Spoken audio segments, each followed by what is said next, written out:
नमस्ते। आज बात करेंगे उस गिल्ट की जो हर वर्किंग पेरेंट को कभी ना कभी ज़रूर आता है, स्पेशली वर्किंग मदर्स को। कई बार ऐसा फील होता है कि मैं शायद बच्चों को पूरा टाइम नहीं दे पा रही हूँ। मेरे बच्चे और बेटर कर सकते थे अगर मैं उन्हें पूरा दिन घर पे रह के उन्हें टाइम देती। मैं शायद घर के अंदर पूरा टाइम देकर अपने घर को और अच्छा कर सकती थी, पर ऐसा नहीं है। आप जो जॉब कर रहे हैं वो आप सेल्फिश होकर नहीं कर रहे हैं। ये जॉब आपकी आइडेंटिटी है। ये जॉब आपको इमोशनल फुलफिलमेंट देता है। ये जॉब कहीं ना कहीं आपको एक अच्छे घर को चलाने में एक अच्छे तरीके से फाइनेंशियल स्टेबिलिटी देता है। तो ये गिल्ट कई बार सोसाइटी प्रेशर से आ जाता है। जब बच्चे अच्छा परफॉर्म नहीं कर रहे होते हैं तो सोसाइटी ही ये प्रेशर देने लगती है कि माँ ने पूरा वक्त नहीं दिया इसलिए शायद बच्चे बिगड़ गए।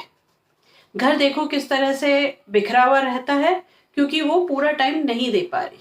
ये सोसाइटी ही इस प्रेशर को और फ्यूल, कहते हैं ना, आग में और घी का काम करने लगती है।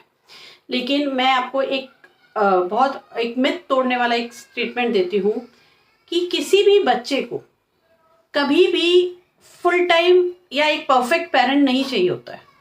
उसे एक इमोशनल अंडरस्टैंडिंग वाला पेरेंट चाहिए होता है। आप कम समय दे रहे हैं लेकिन क्वालिटी टाइम दे रहे हैं। आप उसे अपना जितना भी वक्त दे रहे हैं वो 100% उसी के लिए दे रहे हैं।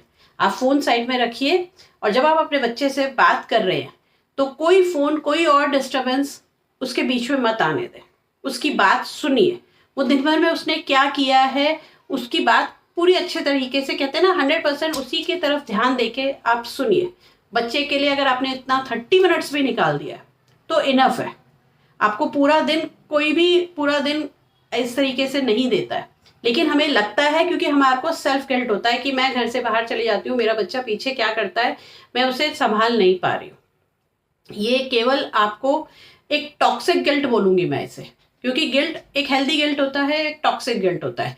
हेल्दी गिल्ट वो होता है जो हमें मोटिवेट करता है, लेकिन टॉक्सिक गिल्ट वो होता है जो हमें तोड़ देता है। और मैं इसे साइकोलॉजी में इस तरीके के गिल्ट को कॉग्निटिव डिस्टॉर्शन भी कहूँगी। पर्सनलाइजेशन हो जाता है कि कहीं पे भी कुछ भी गलत हुआ उसकी जिम्मेदारी हम अपने ऊपर ले लेते हैं। बच्चा अगर अच्छा नहीं कर पा रहा है तो उसकी जिम्मेदारी मैंने अपने पेरेंटिंग ढंग से नहीं हुई है इसलिए मैंने अपने ऊपर ले ली। लेकिन बच्चों का परफॉर्मेंस या बच्चों की ग्रोथ या बच्चों का एक ओवरऑल वो कैसा बिहेव कर रहा है, ये केवल एक पेरेंटिंग पे डिपेंड नहीं करता। ये बहुत सारे अदर फैक्टर्स पे भी डिपेंड करता है। बच्चे का पीयर ग्रुप कैसा है, बच्चे का स्कूल का एनवायरनमेंट कैसा है, घर में आपके अलावा बाकी एनवायरनमेंट कैसा है। ये सब फैक्टर्स होते हैं जो बच्चे की ओवरऑल डेवलपमेंट को इफ़ेक्ट करते हैं और उसका क्या परफॉर्मेंस है और वो कैसे बिहेव कर रहा है, ये इन सारे फैक्टर्स के ऊपर भी जो है डिपेंड करता है। तो मैं आपको केवल ये बोलूँगी कि आज से एक मैनिफेस्टेशन आप लोग करना शुरू कर दीजिए कि मैं अपनी सिचुएशन में अपना बेस्ट कर रही हूँ और मैं इनफ हूँ। ये मैनिफेस्ट करना शुरू कर दीजिए।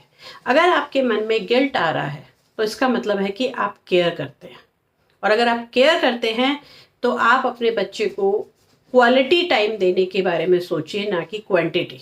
जब आप क्वालिटी टाइम देंगे तो आप उसको उतना ही टाइम और उतना ही केयर और उतना ही उसके डेवलपमेंट में हेल्प कर रहे हैं जितना एक मदर हाउसवाइफ होकर अपने बच्चों को देती है, या एक हाउसवाइफ अपने घर को और अच्छा करने के लिए जितना वक्त देती है। अगर आप अपने टाइम के अंदर अपने घर के बारे में सोचकर, केयर करके आप जो बेस्ट कर सकती है उस सिचुएशन में, अगर आप वो कर रही हैं, और आप ये सोचिए कि आप वर्किंग हैं इसलिए आप फाइनेंशियल स्टेबिलिटी दे रही हैं अपनी फैमिली को, तो कभी भी गिल्ट को अपने ऊपर हावी मत होने दीजिए। कभी भी किसी गिल्ट की वजह से अपना स्ट्रेस लेवल, अपना एंजाइटी मत बढ़ाइए।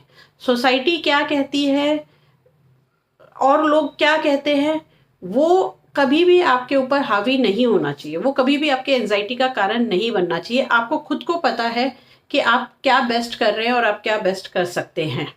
ये वीडियो मेरा आज सारे working parents, specially for working mothers था। Thank you.